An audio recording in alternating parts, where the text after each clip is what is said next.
This girl, Zhang Jian, is being attacked by a sniper, but she refuses to give up. Instead, she seizes a broken mirror, attaches it to a broom, and strategically positions it towards the broken window from a safe spot. As she adjusts the mirror, the sniper takes shots, but one bullet misses the mirror, hitting the wall above. Jian seizes this chance to pinpoint the sniper's blind spot. Climbing atop a refrigerator, she readies herself for a risky jump. The sniper is unable to understand what the girl is trying to do. Jian leaps and narrowly avoids a bullet, landing in front of the sofa. Flipping it over, she discovers a rifle underneath and grabs it to defend herself. Her initial clumsy shot pushes her back, but she somehow makes the bullet hit the van where the sniper is. In a flashback, it was revealed how Jin Man, her uncle, reunited with his family after an 8-year disappearance. Shortly after his return, his mother passed away, and he insisted on conducting an autopsy to uncover the actual cause of her death. Jian's father, convinced that their mother had died from cancer,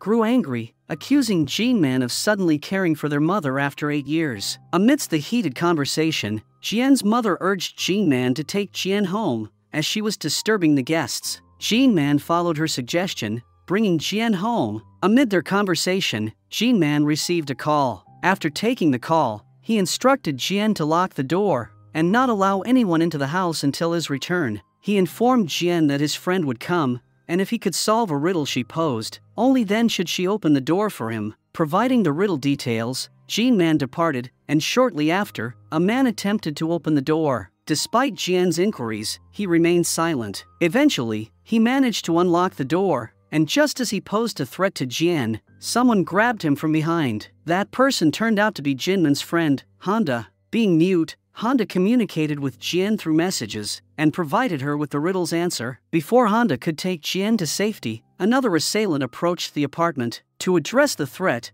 Honda confined Jian in a room. However, driven by curiosity, Jian decided to unlock the door and was shocked by the unfolding events. She witnessed the assailant, Sanjo, cutting off Honda's hand. After disposing of Honda, the attackers combed through the room but failed to locate Jian. Sanjo, the one who killed Honda, turned out to be the sniper from the first scene of the drama, attempting to assassinate Jian. Observing an open window, Sanjo peered outside and discovered Jian hanging from a pipe. Instead of surrendering to the attacker, Jian chose to release her grip. Fortunately, she landed on a sofa below. She tried to escape, but she was hit by a van. As a crowd gathered around her, it became challenging for the attackers to pursue her further. Jian found herself in the hospital, where she overheard 2 police officers discussing her parents' death. Shockingly, it was revealed that her parents had been killed at the funeral home, while she and Jin Man had left the premises. During a lonely night in the hospital ward, Jian witnessed a disturbing scene: a hyena gripping a severed human hand in its teeth. The traumatic incident of Sanjo cutting off Honda's hand seemed to have a profound impact on her mind. As she woke up from this disturbing dream, she scanned the surroundings but found nothing amiss. Meanwhile, the assassin from the previous attack lurked outside the ward, ready to harm Jian once again. Upon entering the ward and approaching Jian's bed, the assailant discovered only a pile of stacked pillows. Jian, suspecting someone's presence, had escaped, eluding potential danger once more. With no haven, Jian sought refuge in a morgue freezer room. She opened one of the compartments and lay down beside the body of a woman, only to discover it was her deceased mother. Despite her mother being lifeless, Jian found solace in her presence. The assassin entered the room, systematically opening the freezers one by one. Unexpectedly, one of his accomplices emerged from behind the door, startling him. Seizing the opportunity, Jin Man appeared behind the man, opening fire. As Jian lay in the freezer, she could hear the echoing gunshots. After a while, Jin Man opened the freezer door, having successfully defeated the mercenary and rescued Jian. After Jian's parents passed away, Jin Man took custody of her. He packed her bags and took her to his countryside home. Unlike before, Jian had to carry her own bags and take full responsibility for herself. When she stumbled over the gate space and fell to the ground, Jin Man didn't offer the comforting gesture of a parent. He made it clear that he wasn't her parent and could never replace them. He made it clear that he wouldn't fulfill the role her parents played in her life. With those words, he entered the house, leaving Jian alone on the ground. At night, after tucking Jian into bed, Jin Man began physically punishing himself, holding himself responsible for the tragedy that befell Jian's family. His re-entry into the family resulted in 3 casualties, including his mother, brother, and sister-in-law. Due to the tragic events involving her parents and Honda's deaths, Jian developed a language disorder, making it challenging for her to read, write, and speak. This condition was compounded by partial memory loss, resulting from the shock of her parents' demise and post-traumatic stress. After school, while other parents promptly picked up their children, Jian-man was often late. When he finally arrived, Jian would be soaked in rain, yet she refused to enter the van. Time passed swiftly, but communication between them became strained, as if 2 strangers were sharing the same house. One day, unable to vocalize her request, Jian left a note on the fridge, asking Jian-man to buy her a protractor. The following day, she discovered money attached to the magnet next to the note. From then on, their communication shifted to written notes, and Jian-man began fulfilling Jian's needs. On a different occasion, some boys trapped Jian in the school's basement. She remained silent until she witnessed a hyena holding a severed hand in its mouth, reminiscent of her nightmares. Panicking, she tried to unlock the door, but her efforts proved futile. Desperate to escape the basement, Jian finally found her voice, screaming Jinman's name for help. Shortly after, Jian-man broke the lock on the door with a hammer, rescuing Jian. Initially, she embraced him, but then she began hitting him, questioning why he didn't come to her aid sooner. This incident marked the return of Jian's voice and confidence, as she started spending more time with Jian-man.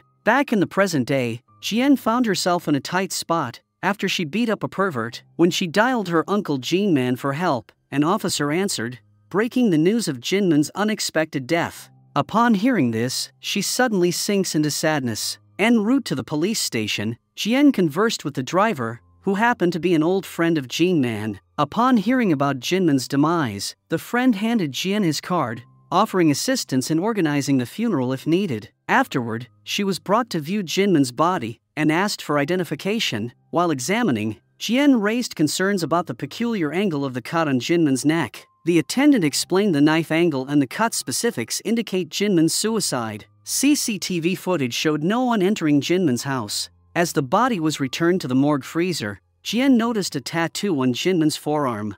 Following a tiring day, Jian reached Jinman's place to secure his portrait for the funeral. There, she encountered an old friend, Bei Zhongmin. Seeking assistance, she enlisted his help to extract Jinman's image from the family portrait and enhance it for the funeral. As a computer engineer, Zhongmin willingly aided Jian, also disclosing his tight bonds with Jian-man, having developed a website for him to sell agricultural hoses. The funeral ceremony seemed to drag on for Jian, with some men gossiping about Jinman's life. Accusations of gang involvement and suspicions of being an anti-North spy circulated among the attendees. Adding to the discomfort, people discussed Jian's peculiar quietness regarding her uncle's death. Amid it all, Zhongmin stood by her side, offering much-needed support during this challenging time. Back at home, a flood of memories hit Jian, as she recalled Jian-man sitting on the sofa chatting with her. Overwhelmed, she burst into tears, questioning what could have driven him to take his own life. While she was mourning her uncle's sudden demise, Zhongmin entered the scene. Upon her request, he stayed with her as she took a short nap on his shoulder. When she woke up,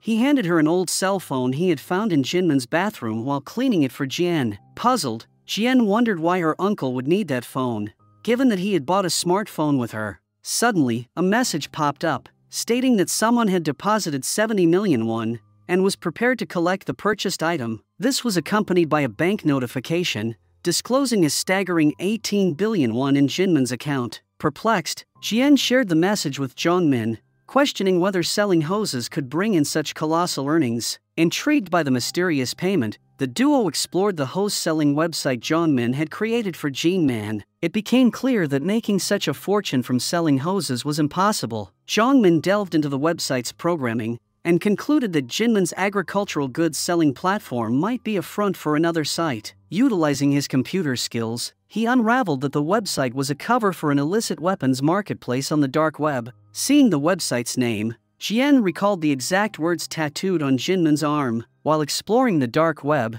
they received a text from the person who had previously made the payment. Jian responded that the shop was closed, and she would refund the money, but she was shocked by the chilling response. The person eerily stated that her message meant Jian-man had died, and now she would face the same fate. In a panic, Zhongmin swiftly shut down the computer, reassuring Jian that it was likely an empty threat. Amidst Jian's distressing thoughts, the doorbell suddenly rang. Through the intercom, the woman, So Minhai, introduced herself as Jinmin's Chinese tutor. She expressed a desire to meet Jian, having heard much about her from Jinman. Jian, concealing Jinmin's death, hesitated to open the door. This cautious move proved wise. Unbeknownst to Jian, a gun was concealed in Minhai's handbag. The recent threat from an unknown number had made Jian suspicious of everyone. When Jian refrained from opening the door, Minhai departed, leaving with a mysterious expression on her face. After this, Zhongmin hacked into the operator's account of MirthHelp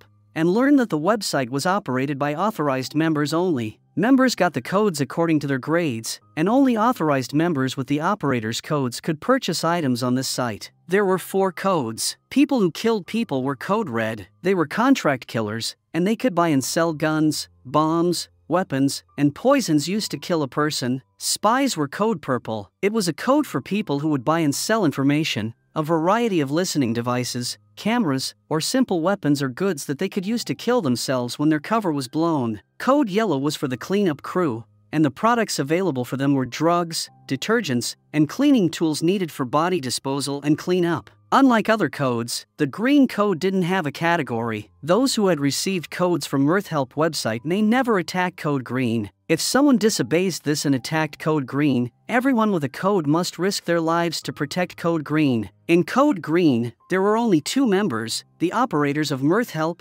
Jinman and Jian. Suddenly, the entire house shakes, resembling an earthquake. Rushing to the window, Jian and Zhongmin are astonished to discover the front of the house demolished. A drone then appears, opening fire on the duo. However, Jinman had foreseen this threat and installed bulletproof windows, rendering the drone unable to penetrate. Their relief is short-lived as the drone adapts, planting explosives on the window and shattering it. With the living room now exposed, Jian and Zhongmin hurriedly retreat, only for the persistent drone to follow them inside. As the drone targets Zhongmin, Jian intervenes in time, using her slingshot to take it down. It turns out that Jinman had even fortified the cupboards, making them bulletproof. Jian and Zhongmin grab one of the doors as a shield, and Jian continues using her slingshot to fend off more drones. However, this time, her attacks prove ineffective. The drone, after firing a barrage of bullets, plants bombs on the cupboard's door. The explosion hurls Jian and Zhongmin into the air and onto the floor, leaving them exposed to the lethal drone. Suddenly, Minhai, the woman who introduced herself as Jinmin's Chinese teacher, arrives and fires a gun, unleashing a sonic blast that incapacitates all the drones. Jian and Jianmen's lives are saved. As Zhongmin attempts to leave, Minhai attacks him. She brings her wrists close to his to scan something. Realizing the result doesn't align with expectations, she sedates Zhongmin and renders him unconscious. As Jian attempts to attack her, Minhai knocks her down and scans something from Jian's wrist, revealing that Jian is code green. Trying to communicate, Minhai reassures Jian that she is not there to fight but to protect her. Their conversation is abruptly stopped as they come under sniper fire. To shield Jian from the incoming bullets, Minhai kicks her away from the window. The bullets are coming from the sniper who was shooting at Jian in the first scene of the drama. Amid the danger, Minhai tries to convey to Jian that she is a friend. To prove her connection with Jinman, she recounts the 3 instances when Jian shouted Jinman's name at the sky. She further reveals her codes as red and purple,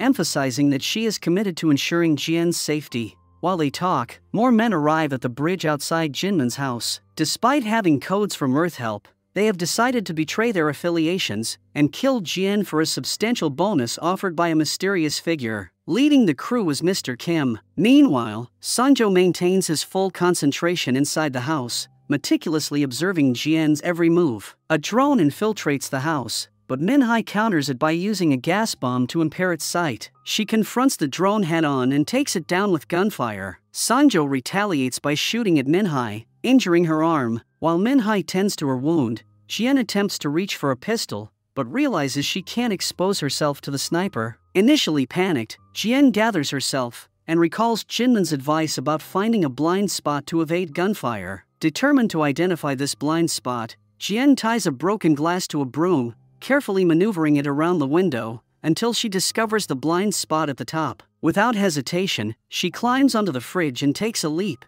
narrowly avoiding the sniper's bullet. Upon flipping the sofa to retrieve the pistol, she is surprised to find a hidden rifle underneath it. As Jian takes out the rifle, Minhai provides instructions on its use. Loading the bullet, Jian takes a shot at the sniper. However, being her first time, she is thrown to the ground by the impact, causing the bullet to miss the target, Sanjo. Meanwhile, the other crew members arrive outside Jinmin's house, prepared to launch an attack. They start shooting at Minhai from the opposite side of the house, but she retaliates and takes cover behind the sofa. When one man attempts to attack Jongmin, Minhai swiftly ends his life with a single gunshot to the head. Mr. Kim's team soon realizes that Minhai is also present to protect Jian. Amid the intense exchange of gunfire, Minhai instructs Jian and Jongmin to head to the storage shed, which is accessed through a door on the floor of Jinmin's workroom. Using the bulletproof wardrobe door as a shield, the duo cautiously advances toward the storage room. Sanjo once again takes aim at them,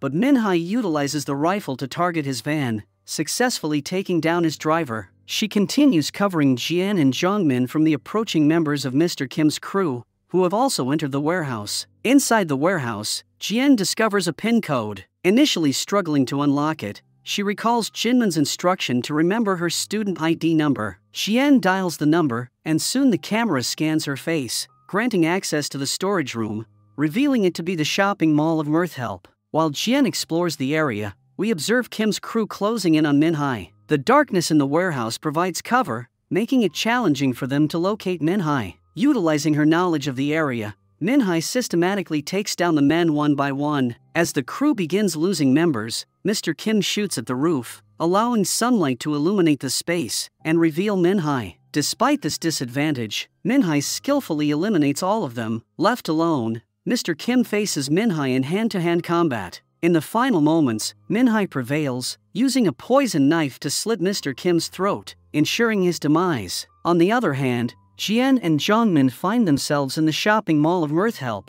where they encounter a masked boy named Brother holding them at gunpoint. After introducing himself, Brother throws handcuffs at Jian, instructing her to cuff Jongmin. Instead of complying, Jian takes the initiative and attacks Brother, rendering him unconscious by suffocation. Once Jongmin is back on his feet, the two explore the area and discover CCTV camera footage from locations frequently visited by Jian, such as her school, house, and workplace. Suspicious that Brother is spying on her, Jian holds him at gunpoint, demanding answers. Brother insists that he works for Jinman. Meanwhile, Jongmin explores further and illuminates the warehouse with lights. Brother, sensitive to light, pleads with Jian to turn it off, but she remains skeptical until he shares his side of the story. As Brother begins to explain, Jongmin intervenes by placing a handkerchief in his mouth, claiming that Brother is only pretending to be pitiful to evoke Jian's sympathy. Exploring the warehouse, Jongmin is surprised to find a heavy server setup. Meanwhile, Brother manages to free himself from the handcuffs. He lures Jian to the middle of the warehouse, and when she is positioned under a rack, he opens the doors to the room below,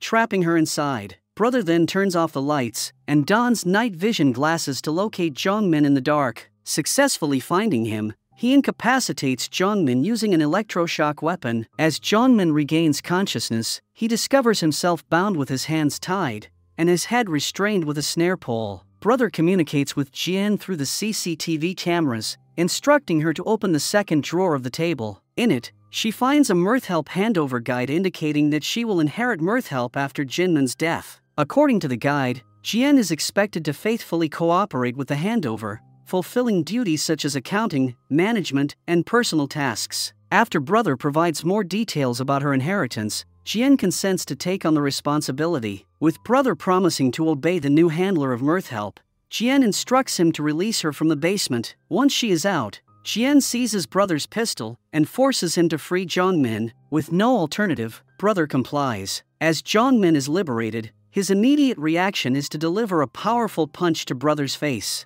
Jian intervenes, expressing her desire to hear what Brother has to say. Using the snare pole, Brother restrains Jianmin's movements. When questioned, he discloses that Jinmin's death was a result of Jianmin's actions. Brother attempts to convince Jian that someone like Jinman would never commit suicide. Jongmin vehemently denies the accusations, pointing out that if he were the killer, he wouldn't be present with her amidst all the chaos and gunfire. To emotionally manipulate her, Jongmin adds that when she was locked in the school's storage room, he was the one who informed her uncle about her whereabouts. Jian finds herself torn, unable to decide whom to believe. Brother reveals the existence of CCTV footage capturing Jianmin's arrival at Jinmin's place on the day he died. Caught in the dilemma of trust, Jian recalls a lesson Jinmin once taught her about taking responsibility for one's actions. On a day when she found a stray cat, Jinmin gave her the choice to either adopt the kitten or give it to pet care. Although Jian expressed her desire to adopt it, Jinmin reminded her that if the cat got sick or died, she must also bear the responsibility for her own sadness. Once again torn between whom to choose, Jian ultimately decides to favor Jongmin over Brother. She instructs Brother to provide more bullets and medicine to Min Ai. As Brother complies and departs from the warehouse, Jongmin embraces Jian, only to inject her with a sedative. As Jian loses consciousness, Jongmin reveals that he was the one who locked her up in the school's basement when they were kids. In the past, when Jian's cat died, Jinmin did not console her. He believed that Jian should take full responsibility for her choices. Today, the responsibility rests solely on Jian for her decision to prioritize Jongmin over Brother. Jongmin began recounting to Jian how he became involved with Babylon, the very organization currently seeking to harm her. It turns out that Jongmin aspired to become a black hat hacker and possessed the necessary skills. He shared with a friend that he successfully hacked into a dark website, MirthHelp, discovering their involvement in selling weapons on the black market. Upon returning home, he and his friend encountered a mysterious figure in the alley. Upon reaching their apartment and turning on the lights, they found Babylon head Lee Yonghan inside. It was revealed that Yonghan had learned about Jianmin's hacking of the MirthHelp website. Since the website was recovered promptly, Yonghan instructed Jongmin to hack it again to demonstrate his capabilities. Jongmin complied with the demand and successfully managed to hack the website again. However, as a result, the other Babylon mercenary, the twin, killed Jianmin's friend because he was useless to them. While working for Babylon, Jongmin secured a part-time job at Jinmin's place. He was always equipped with a camera pen to record his surroundings. On one occasion, he successfully hacked into the MirthHelp website, obtaining its ID and password. As he became less valuable to Babylon, the twin was dispatched to his apartment to eliminate him. However, Jongmin convinced them that he had a plan to help them take down Jinmin. Executing his strategy, Jongmin revealed himself to Jinmin, who responded by hanging him with a rope. Unbeknownst to Jinmin, Jongmin had a more intricate plan in motion. He presented a deepfake audio clip of Jian seemingly pleading for help. In this manipulated scenario, it appeared that Jian was under Babylon's capture, compelling Jinmin to comply with their demands for her safety. After cutting Jongmin loose, Jinmin entered the house, only for Jongmin to follow. To his astonishment, Jinmin lay lifeless in the bathtub with his throat slit. Jongmin reveals to Jian the distressing truth that her uncle attempted suicide to save her life. Witnessing the video of her uncle lying lifeless in the bathtub, Jian can't hold back tears. She confesses to Jongmin that she never called Jinmin on that fateful day. Jongmin then shows her the deepfake technology he employed to clone her voice. Suddenly, Jian erupts into manic laughter. She informs Jongmin that Babylon will now target him as well, deeming him useless after completing their tasks. She points out how Babylon recklessly launched drones into the house, without considering Jianmin's presence. As Jian continues to expose the harsh reality, Jongmin, overwhelmed with panic, decides to end her life. However, before he can carry out his plan, Jian kicks him in the leg, causing him to lose balance. She swiftly applies a triangle choke, and then propels him against a table, granting her the opportunity to hide herself in the shopping mall. Now, Jongmin is on the hunt for Jian, who finds herself unable to access the lockers containing weapons. Recalling her uncle's advice to use everything around her in times of crisis, Jian spots cleaning products. She pours some liquid on the floor and grabs a rope. As Jongmin steps on the liquid, he slips, unintentionally placing his foot in the rope's loop. Seizing the opportunity, Jian pulls the rope, causing Jongmin to hang upside down. After securing the rope to the racks, she unleashes a series of hard kicks to Jianmin's face, venting her frustration for all he has done to her. On the other hand, Brother delivers a medical kit to Min Ai and taps on the wall to identify hollow spots. Simultaneously, he informs Min Ai that Jinmin anticipated such an attack. Hence, he remodeled the house for maximum defense. Brother then demolishes the wall with a sledgehammer, revealing 3 guns and a vast supply of bullets strategically placed by Jinmin for times of need. Meanwhile, Babylon dispatches more men with orders to capture Jian alive this time. The new group of mercenaries arrives with a robotic dog equipped with a camera and weapons. The robot swiftly approaches the house. Minhai attempts to fend it off with a shotgun, but the robot proves too agile. Before Minhai can neutralize the robot, she is attacked from a distance by incoming mercenaries. As they converge on her position, Brother seals the metal doors leading to the gallery and living area. The robot attempts to breach the doors, but Minhai manages to knock it to the ground with a gunshot. Utilizing the robot, the mercenaries create a hole in the door. Through this opening, they release gas into the area, but Brother and Minhai are protected by their masks and remain unaffected. As the gas dissipates, Brother opens the metal door. Taking advantage of the gas, Minhai throws a flash bomb at the mercenaries, temporarily blinding them. With her exceptional combat skills, she proceeds to eliminate the mercenaries one by one. Amid the chaos, Jian joins the fight to aid her rescuers. She brings 2 grenades, which they unpin and throw at the mercenaries, causing an explosion. However, one member, Kuma, survives the blast and attacks Jian, throwing her against the wall. He attempts to harm her further, but someone intervenes and stabs him from behind, leading to his demise. The savior is revealed to be Pazin, Jinmen's friend and Jian's martial arts tutor. Upon seeing her teacher, Jian is overwhelmed with emotion and embraces him. However, Pazin urges her to compose herself because they have little time. As Baal is approaching, the flashback takes us 14 years back when Jinman worked as a mercenary alongside Babylon. During a mission, Baal arrived as backup, efficiently eliminating the rebels. However, when some civilians sought help, Baal unexpectedly grabbed a gun from a dead rebel and ruthlessly murdered the civilians, shooting them in the head. Sanwan, one of Jinmen's teammates, became a witness to this gruesome act. Anticipating that Sanwan might report the incident, Sanjo, Baal's best friend, killed him. Jinman later arrived at the scene, and based on the arrangement of the bodies, deduced that it was not the rebels, but his own team members who were responsible for Sanwan's death. His suspicions were confirmed when Baal coldly stated, "There can't be any witnesses." Jinman reported the incident to the authorities, building a case against Baal. However, his senior, Yonghan, urged him not to testify against Baal, emphasizing that it would tarnish the team's reputation. Yonghan promised Jinman that he would keep Baal out of future operations. Nevertheless, circumstances led to a big operation, where Yonghan had to permit Baal's involvement. Assuming there were no civilians in the area, Yonghan believed Baal wouldn't cause any issues. However, Baal ended up killing a bunch of girls who were the victims of human trafficking. While placing explosives in the building, Jinman discovered another survivor, Minhai. He decided to secretly escort her out of the building. Unfortunately, Baal intercepted them, leading to a confrontation between Jinman and Baal. Jinman, determined to protect Minhai, forced her to leave the building alone. A fight unfolded between Jinman and Baal, initially favoring Baal. Just as Baal was about to end Jinman's life, a bullet pierced his eye. It was fired by Minhai, who had returned to rescue Jinman. Inflicting multiple stabs on Baal, they managed to escape the building just before it exploded, reducing Baal to ashes. To cover up the truth, Jinman falsely reported that Baal had sacrificed himself to save him. Following this incident, Jinman resigned from his mercenary job and settled in the countryside. After Honda's death, he adopted Honda's younger brother, aka Brother. Meanwhile, Sanjo was practicing elsewhere when he received an unexpected visitor, Baal, who was surprisingly still alive,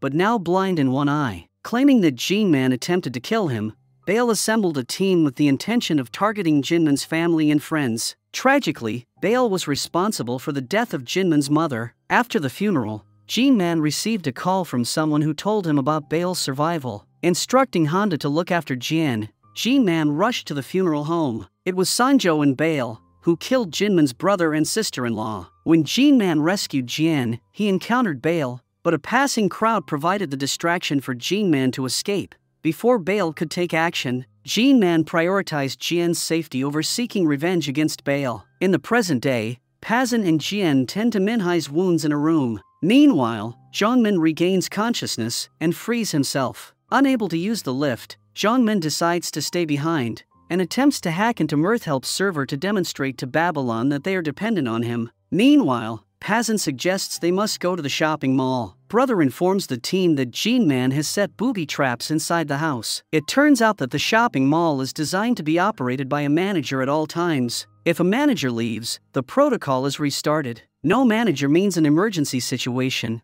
and all the operations in the shopping mall were shut down. They have 20 hours and 30 minutes for the restart to finish. That's when Brother realizes that someone is accessing the server. Before anyone can grasp the situation, the robotic dog springs back to life, emitting a sharp noise that leaves Brother unconscious. Adding to the chaos, a car forcefully crashes into the house, carrying the twin brothers and Sangjo. A fierce brawl ensues between the twins and Pazin, but surprisingly, Pazin manages to dominate, despite being outnumbered. Simultaneously, Sangjo explores the room, but is caught off guard by an ambush from Jian. Despite the surprise, he successfully thwarts her attack. While he subdues her and sends her to the ground, Brother intervenes, striking Sangjo in the head and diverting his attention. Sangjo and Brother engage in a brawl, allowing Jian to make a swift escape. After rendering Brother incapacitated, Sangjo concludes the conflict by ending his life with 3 well-aimed bullets to the chest. Jian reaches the warehouse and discovers a gun. Sangjo tracks her down,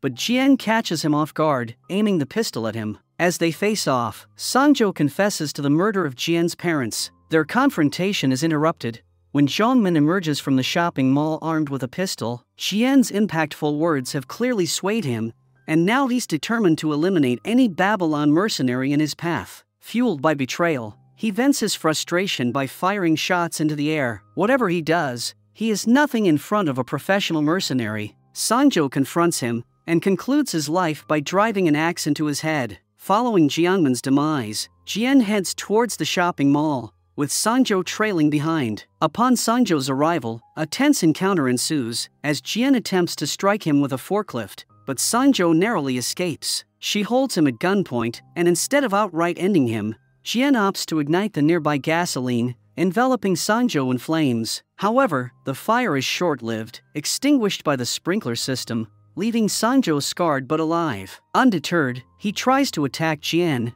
who responds by shooting him in the forehead, swiftly ending his life. Meanwhile, it's revealed that Brother survived the earlier attack, having worn a bulletproof jacket. Pazin takes matters into his own hands, eliminating the twin brothers and rescuing Minhai. Despite Zhongmin impacting the server, Brother regains control. Their troubles persist as more code holders approach the house. With Brother's assistance, Jian severs Sangjo's head, displaying it as a stark warning to the oncoming mercenaries. Jian takes control, addressing the potential adversaries through the intercom with a proposition. She offers to reward them with the Babylon bounty and future discounts if they opt to depart peacefully. Otherwise, she vows to eliminate them all. Calculating their options, the men choose to accept Jian's offer, convinced that ongoing business provides a more favorable outcome. Amid this, Pazin returns from the living room to the bedroom, only to find Minhai motionless. Simultaneously, Jian surveys the wreckage of her home. She is overwhelmed with emotion, as tears stream down her face. Suddenly, a bus approaches the house, prompting Jian to confront the perceived threat with a gun in hand. However, it turns out to be the cleaning crew arriving to tidy up the aftermath. During the cleaning process, Jian notices a car nearing the house. To her surprise, it's Jinmin's friends who had assisted with Jinmin's funeral. They pull an injured man from the back seat, revealing him to be none other than Jinman himself, alive and well. The drama concludes with Jinman gazing at Jian, a smile gracing his face. Jian, in return, responds with a smile, her expression reflecting a mix of joy and disbelief.